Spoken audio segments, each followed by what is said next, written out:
ओम शांति। आज 3 अप्रैल 2026 के प्यारे बाप दादा के अनमोल मधुर महावाक्य हैं। आज की मुरली के सार में भाग्य विधाता बाबा ने विशेष टाइटल देते हुए आप समान बनने के लिए कहा कि जैसे बाबा रहम दिल हैं, ऐसे बाप समान रहम दिल बनना है, अर्थात अनेकों को रास्ता बताना है। बाबा कहे जो बच्चे दिन रात सर्विस में बिजी रहते हैं उनको ही बहादुर कहेंगे। और साथ में एग्जाम्पल देते हुए कहा कि जैसे मम्मा बाबा और सर्विसेबल बच्चे पुरुषार्थ करते हैं उनको फॉलो करना है। सबको बाप का परिचय देना है। बाप का परिचय दिया तो उसमें रचना के आदि मध्य अंत का ज्ञान भी आ जाएगा। फिर विशेष याद के लिए कहा कि ऊंच तकदीर बनाने का विशेष आधार है याद की यात्रा। जितना याद में रहेंगे उतनी तकदीर ऊंची होती जाएंगी। बाबा कहे मीठे मीठे सिक्के लधे बच्चों को कल्प बाद फिर से बाप ने आकर समझाया है। बच्चे भी जानते हैं कि हम अपनी स्वर्ग की बादशाही की तकदीर लेने आए हैं। जिन्होंने अच्छी तरह से बाप को जाना है वह याद में भी अच्छा रहते हैं। और अंडरलाइन कराते कहा कि याद के साथ तकदीर का कनेक्शन है। जितना याद करेंगे तकदीर ऊंची बनती जाएंगी। और साथ में अटेंशन दिलाया कि बाप को याद करना है, शरीर निर्वाह अर्थ कर्म भी करना है, घर बार को भी संभालना है। और उपराम बनने की विधि बताई कि हम यह पुरानी दुनिया छोड़कर घर जा रहे हैं। मैं आत्मा हूँ, इस शरीर से अलग हूँ, यह समझना गोया जीते जी मरना। कहा जाता है ना, आप मुए मर गई दुनिया, अर्थात मित्र संबंधी आदि के साथ रहते हुए उपराम रहना है। और रूहानी सेवा करने के लिए कहा कि भल कोई भी बीमार हो उनको भी कहते रहना चाहिए कि शिव बाबा को याद करो तो विकर्म विनाश होंगे। जो पक्के योगी होंगे उनको जल्दी मरना, जल्दी शरीर छोड़ना भी अच्छा नहीं है, क्योंकि वह योग में रहकर रूहानी सेवा कर सकते हैं। मर जाएंगे तो सेवा कर नहीं सकेंगे। सेवा करने से अपना ऊंच पद बनाते रहेंगे और भाई बहनों की सेवा भी होंगी, वह भी बाप से वर्षा लेंगे। इसलिए बाबा कहे शरीर की भी बड़ी संभाल करनी है, साथ में याद में भी रहना है, सर्विस भी करनी है। सुनते हैं प्यारे बाप दादा के मधुर महावाक्य। आज बाबा कहे मीठे बच्चे बाप समान रहम दिल बन अनेकों को रास्ता बताओ। जो बच्चे दिन रात सर्विस में लगे रहते हैं वही बहादुर हैं। मीठे बच्चे बाप समान रहम दिल बन अनेकों को रास्ता बताओ। जो बच्चे दिन रात सर्विस में लगे रहते हैं वही बहादुर हैं। आज मुरली से प्रश्न है, ऊंची तकदीर का मुख्य आधार किस बात पर है? उत्तर में बाबा कहे याद की यात्रा पर। जितना जो याद करता है उतनी ऊंची तकदीर बनाता है। शरीर निर्वाह अर्थ कर्म करते बाप और वर्षे को याद करते रहो तो तकदीर ऊंची बनती जाएंगी। आज मुरली में गीत बजा, तकदीर जगाकर आई हूँ, नई दुनिया बसाकर लाई हूँ। ओम शांति। बच्चे जब पैदा होते हैं तो अपने साथ कर्मों अनुसार तकदीर ले आते हैं। कोई साहूकार के पास, कोई गरीब के पास जन्म लेते हैं। बाप भी समझते हैं कि वारिस आया है। जैसे जैसे दान पुण्य किया है उस अनुसार जन्म मिलता है। अब तुम मीठे मीठे सिक्के लथे बच्चों को कल्प बाद फिर से बाप ने आकर समझाया है। अर्थात पहले भी बाबा ने कर्मों की गुह्य गति के ऊपर समझाया, अब फिर आकर समझा रहे हैं। बाबा कहे बच्चे भी जानते हैं कि हम अपनी तकदीर ले आए हैं, स्वर्ग की बादशाही की तकदीर ले आए हैं।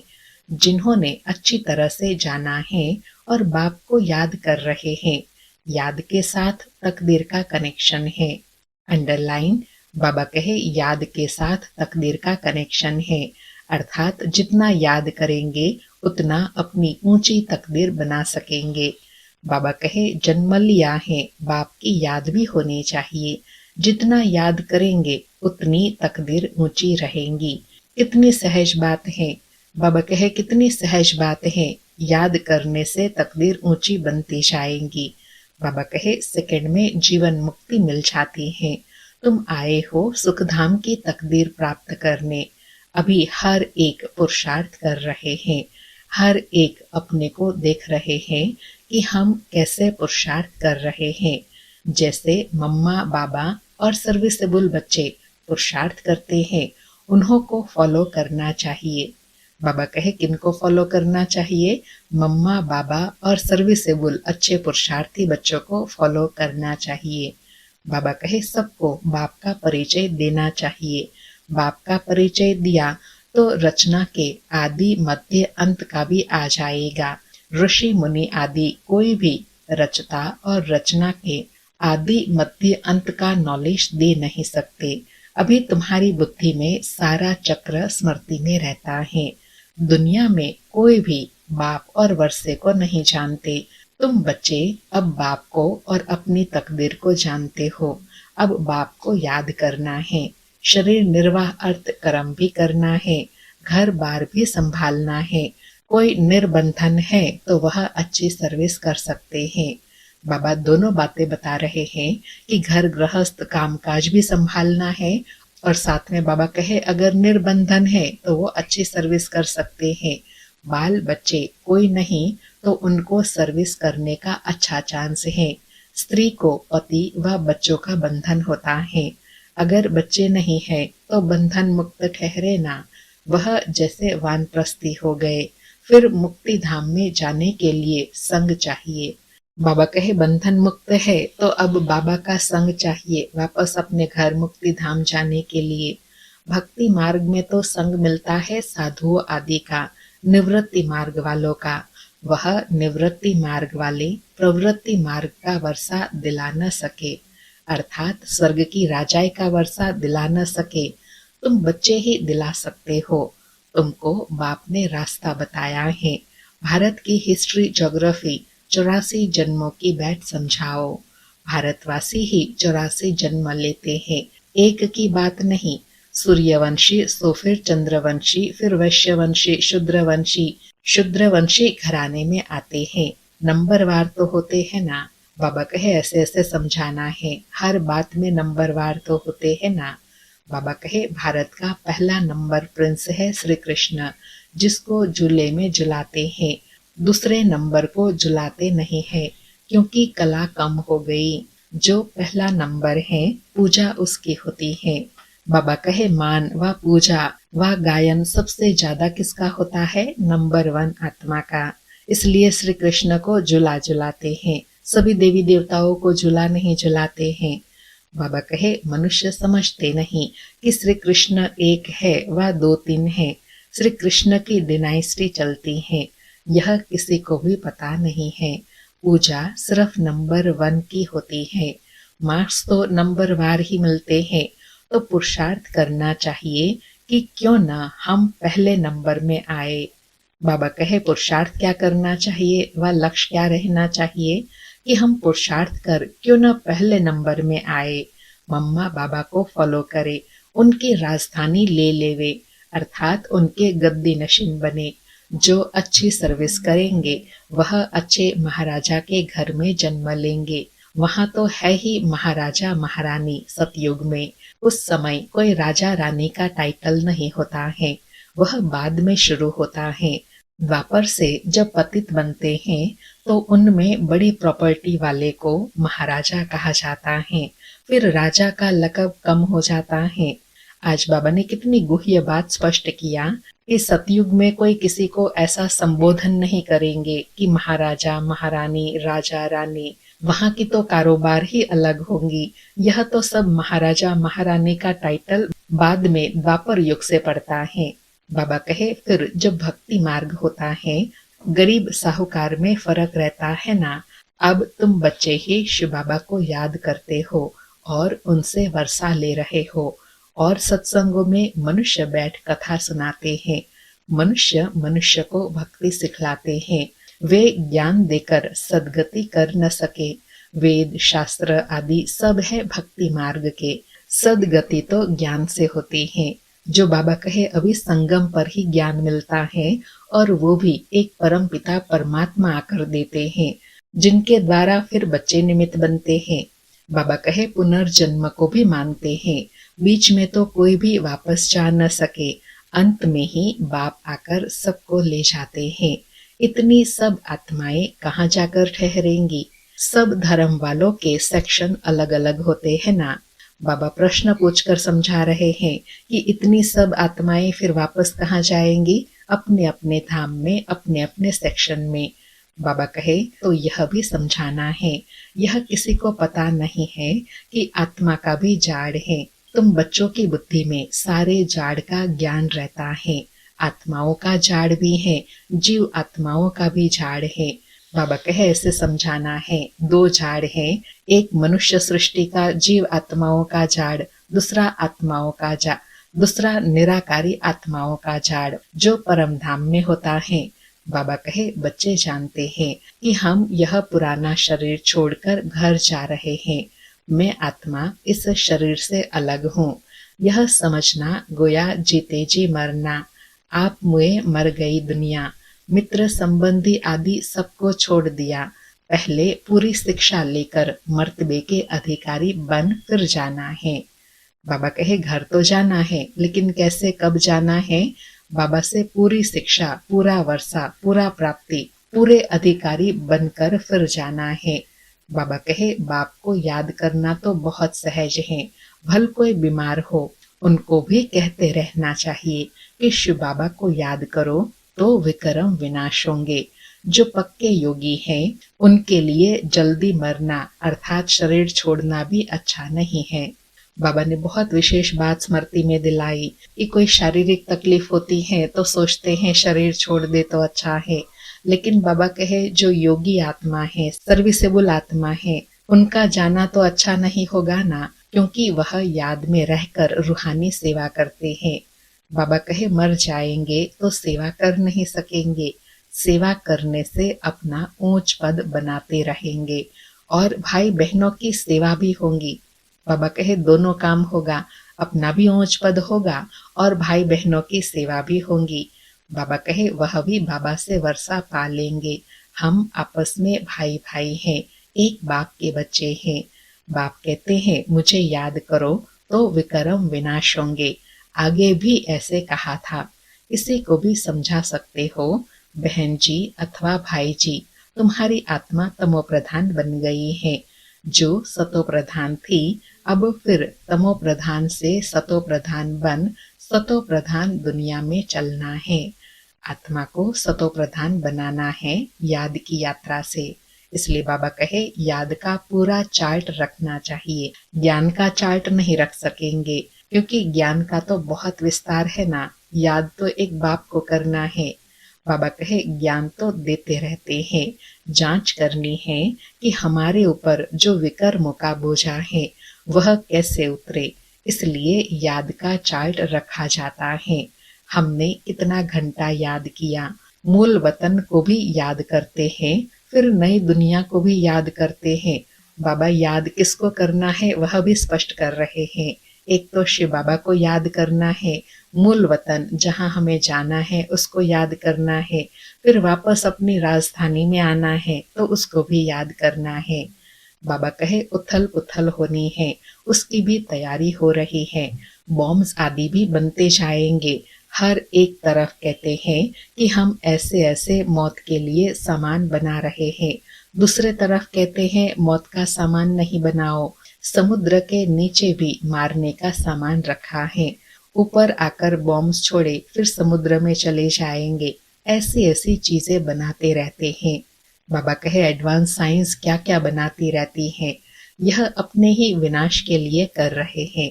मौत सामने खड़ा है, इतने बड़े बड़े महल बना रहे हैं।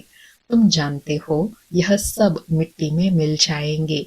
किनकी दबी रहेंगी धूल में, किनकी राजा खाए, किनकी चोर लुट जाए, किनकी आग जलाए। सफली होंगी उनकी जो धनी के नाम लगाए। बाबा कहे लड़ाई जरूर होंगी, कोशिश कर पॉकेट सबके खाली करेंगे। बाबा कहे चोर भी कितने घुस पड़ते हैं, लड़ाई पर कितना खर्चा करते हैं। यह सब मिट्टी में मिल जाना है। मकान आदि सब गिरेंगे। बॉम्ब्स आदि गिरने से सृष्टि के 3 भाग खलास हो जाते हैं, बाकी 1 भाग बच जाता है।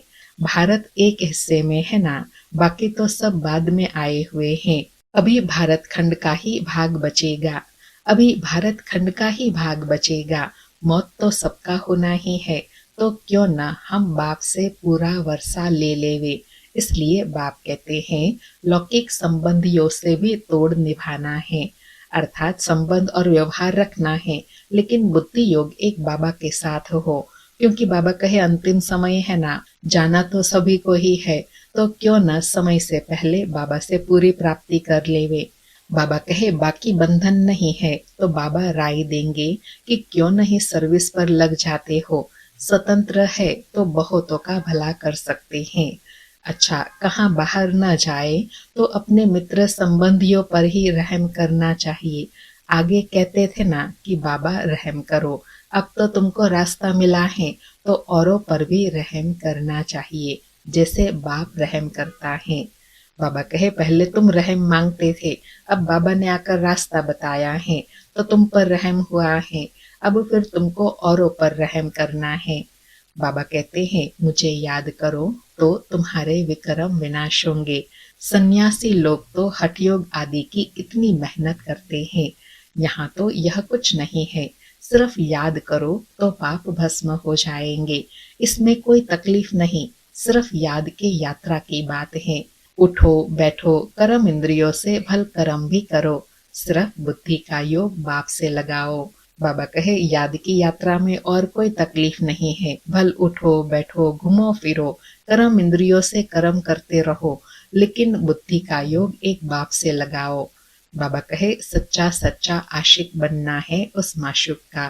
खुद कहते हैं कि हे आशिको, हे बच्चों, भक्ति मार्ग में तो बहुत याद किया, लेकिन अब मुझ माशूक को याद करो तो तुम्हारे पाप भस्म होंगे, मैं गारंटी करता हूँ। बाबा कहे भक्ति में तो बहुत याद किया, अब मैं सन्मुख आया हूँ और तुमने यथार्थ पहचाना है, तो इस यथार्थ याद से ही पाप भस्म होंगे, ये बाबा कहे मैं गारंटी करता हूँ। बाबा कहे कोई कोई बात शास्त्रों में आ गई है, भगवान द्वारा गीता सुनने से तुम जीवन मुक्ति पाते हो, मनुष्य द्वारा गीता सुनने से जीवन बंध में आ गए हो, सीढ़ी उतरते आए हो। हर एक बात में विचार सागर मंथन करना है, अपनी बुद्धि चलानी है, अर्थात मनन चिंतन करना है, यह बुद्धि की यात्रा है जिससे विक्रम विनाश होंगे। वेद शास्त्र यज्ञ तप आदि करने से पाप नाश नहीं होंगे, नीचे ही गिरते आए। अभी तुमको ऊपर जाना है, सिर्फ सीढ़ी से कोई समझ नहीं सकेंगे जब तक उस पर कोई समझाए नहीं। जैसे छोटे बच्चे को चित्र दिखाकर सिखाना पड़ता है, यह हाथी है, जब हाथी देखेंगे तो चित्र भी याद आएगा, जैसे तुम्हारी बुद्धि में आ गया है। बाबा एग्जाम्पल देकर समझा रहे हैं कि जैसे छोटे बच्चे हैं उनको चित्र द्वारा समझाते हैं, ऐसे यहाँ फिर जो नए बच्चे हैं उनको भी चित्र द्वारा समझाते हैं, तो फिर सहज बुद्धि में बैठ जाएगा आत्मा कहाँ रहती है, कहाँ से आती है। बाबा कहे चित्र में हमेशा छोटी चीज दिखाई जाती है। तुम जानते हो वैकुंठ तो बड़ा होगा ना, बड़ी राजधानी होंगी, वहां हीरे जवाहरतों के महल होते हैं। बाबा ने और कितनी सूक्ष्म बात बताई कि जैसे चित्र होते हैं उसमें तो चित्र छोटे दिखाए जाते हैं, लेकिन एक्चुअल वह चीज तो बड़ी होंगी ना, जैसे हाथी का एग्जाम्पल दिया, ऐसे बाबा कहे वैकुंठ भी बहुत विशाल होगा।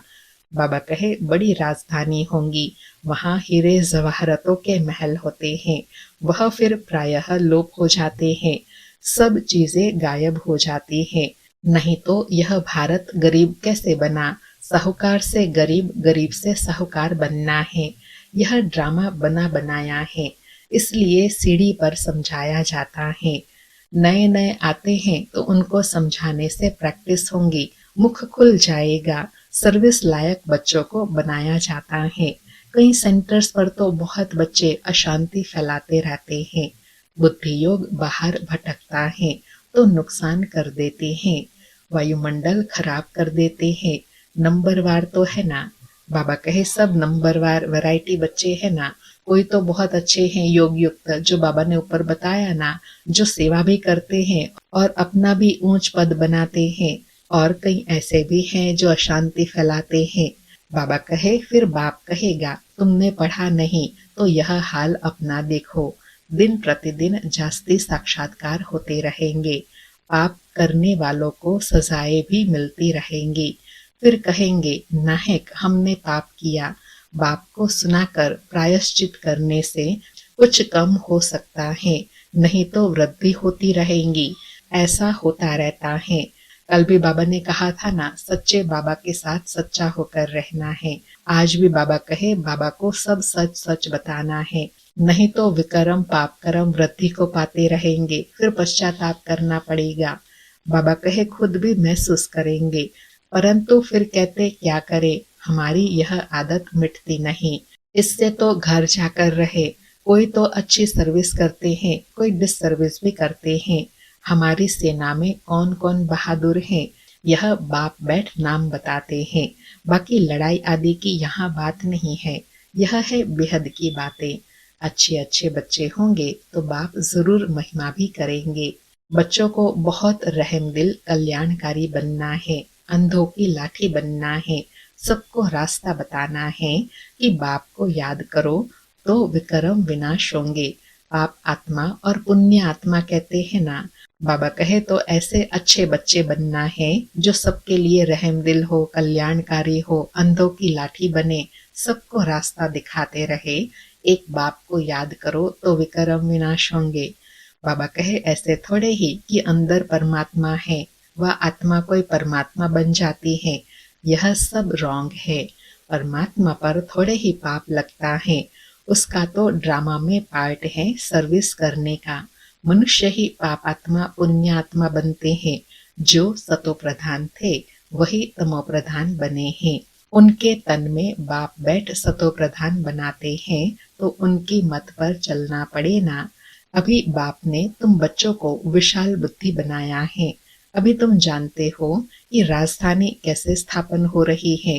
बाप ही ब्रह्मा तन में आकर ब्रह्मा मुख वंशावली बच्चों को राजयोग सिखाई देवता बनाते हैं, फिर पुनर्जन्म ले सीढ़ी उतरते हैं। अब फिर सब रिपीट करना है। बाप फिर ब्रह्मा द्वारा स्थापना करा रहे हैं। बाबा कहे सारा चक्र रिपीट हो रहा है। शिव बाबा फिर से ब्रह्मा बाबा द्वारा स्थापना करा रहे हैं। बाबा कहे योग बल से तुम 5 विकारों पर जीत पाकर जगत जीत बनते हो। बाकी लड़ाई आदि की कोई बात नहीं है। अच्छा, मीठे मीठे सिक्के लधे बच्चों प्रति माता पिता बाप दादा का याद प्यार और गुड मॉर्निंग। रूहानी बाप की रूहानी बच्चों को नमस्ते। हम रूहानी बच्चों की रूहानी माता पिता बाप दादा को याद प्यार गुड मॉर्निंग और नमस्ते नमस्ते। सारी मुरली से धारणा के लिए सार हैं। पहला, बंधन मुक्त बन बाप की सर्विस में लग जाना है, तब ही ऊंची तकदीर बनेंगी। रहम दिल बन अनेकों को रास्ता बताना है, अंधों की लाठी बनना है। दूसरा पॉइंट, इस शरीर से ममत्व निकाल जीते जी मरना है, क्योंकि अब वापस घर जाना है। बीमारी में भी एक बाप की याद रहे तो विकर्म विनाश हो जाएंगे। आज का वरदान है, कल्याण की भावना द्वारा हर आत्मा के संस्कारों को परिवर्तन करने वाले निश्चय बुद्धि भव। कल्याण की भावना द्वारा हर आत्मा के संस्कारों को परिवर्तन करने वाले निश्चय बुद्धि भव। स्पष्टीकरण है, जैसे बाप में 100% निश्चय बुद्धि हो, कोई कितना भी डगमग करने की कोशिश करे लेकिन हो नहीं सकता। ऐसे देवी परिवार व संसारी आत्माओं द्वारा भल कोई कैसे भी पेपर लेवे, क्रोधी बन सामना करे व कोई इंसल्ट कर दे, गाली दे, उसमें भी डगमग नहीं हो सकते। इसमें सिर्फ हर आत्मा प्रति कल्याण की भावना हो, यह भावना उनके संस्कारों को परिवर्तन कर देंगी। इसमें सिर्फ अधैर्य नहीं होना है, समय प्रमाण फल अवश्य मिलेगा। यह ड्रामा की नोंद है। बाबा कहे इतना निश्चय बुद्धि, जितना बाबा में निश्चय है उतना ड्रामा पर हर आत्मा पर निश्चय बुद्धि, और साथ में हर आत्मा के प्रति जब कल्याण की भावना होंगी तब उनके भी भावना और संस्कारों को परिवर्तन कर देंगे। यह ड्रामा की नोंद है कि श्रेष्ठ स्थिति से परिस्थिति को परिवर्तन कर सकते हैं। आज का स्लोगन है, पवित्रता की शक्ति से अपने संकल्पों को शुद्ध ज्ञान स्वरूप बनाकर कमजोरियों को समाप्त करो। पवित्रता की शक्ति से अपने संकल्पों को शुद्ध ज्ञान स्वरूप बनाकर कमजोरियों को समाप्त करो। आज के अव्यक्त इशारे हैं, महान बनने के लिए मधुरता और नम्रता का गुण धारण करो। उसके लिए अभ्यास बताया, वाचा में सदा सत्यता और मधुरता हो तो वाणी की मार्क्स जमा होती रहेंगी। मधुरता का गुण जीवन में है तो हर बोल मोती समान होंगे। ऐसे लगेगा जैसे बोल नहीं रहे हैं, मोतियों की वर्षा हो रही है। वे ऐसे बोल बोलेंगे जो सुनने वाले सोचेंगे कि ऐसा बोल हम भी बोले। सबको सुनकर सीखने की, फॉलो करने की प्रेरणा मिलेंगी। ऐसे मधुर बोल का वाइब्रेशन सर्व को स्वतः ही खींचता है। आज बहुत गुह्य और विशेष पुरुषार्थ पर अटेंशन दिलाया कि जीवन में सबसे ज्यादा जो प्रभाव डालने वाला है वो क्या है? बोल है। तो इसलिए बाबा कहे, बोल हमारे ऐसे हो जिसमें सत्यता भी हो और मधुरता भी हो। अच्छा, ओम शांति। शुक्रिया बाबा, शुक्रिया।